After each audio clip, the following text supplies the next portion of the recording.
নজর রাখবো শ্যামপুরের দিকে। দুর্নীতির অভিযোগে গ্রেফতার হলেন শ্যামপুর বিধানসভার বাছড়ি গ্রাম পঞ্চায়েতের প্রধান তথা তৃণমূল নেতা শ্যাম সুন্দর মেটিয়া। সোমবার সকালে তার বাড়ি ঘেরাও করে স্থানীয় বাসিন্দারা তুমুল বিক্ষোভ দেখালে এলাকায় রণক্ষেত্রের পরিস্থিতি তৈরি হয়। এলাকাবাসীর অভিযোগ, প্রধানের পদে থেকে শ্যাম সুন্দর মেটিয়া এলাকায় ব্যাপক দুর্নীতি, তোলাবাজি, স্বজন পোষণ এবং নানান অসামাজিক কার্যকলাপ চালিয়েছেন। দীর্ঘদিন ধরে জমে থাকা ক্ষোভেরই বহিঃপ্রকাশ ঘটে সোমবার সকালে, যখন উত্তেজিত জনতা তার বাড়ি ঘিরে ধরে।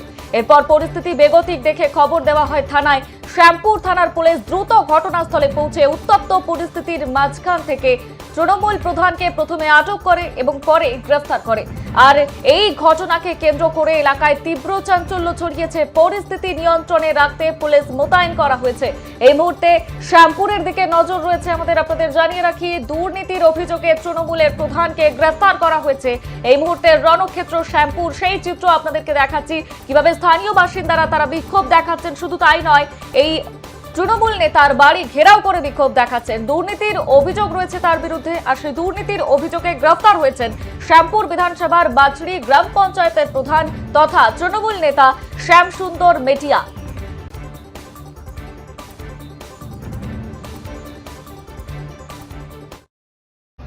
মণ্ডল সভাপতি, একটা মণ্ডল সভাপতির নামে এই প্রধান এবং বিশ্বজিৎ পাল, স্নেহাশিস চক্রবর্তী এবং রঘুনাথ পাল একটা মণ্ডল সভাপতি ভারতীয় জনতা পার্টির নামে প্রচার করছে আমি নাকি প্রধানের কাছ থেকে 10 লাখ টাকা ঘুষ নিয়ে ওনাকে বাঁচাচ্ছি। সেই জন্য কালকে আমার কাছে খবরটা আসে, আমি আমার ছেলেদেরকে নিয়ে আসি এবং এলাকার লোক যারা প্রধানমন্ত্রী আবাস যোজনা, যে কোনো সালিসি, যে কোনো ঘর করতে গেলে, দোকান করতে গেলে যে কার্ড বানি, সেই সব লোক আমাদের সঙ্গে এসছে এবং কোটি কোটি টাকা দুর্নীতি করেছে, কোটি কোটি টাকা দুর্নীতি এবং একটা ভারতীয় জনতা পার্টির মণ্ডল সভাপতির নামে বদনাম। সেই জন্য আজকে আমরা এসেছিলাম।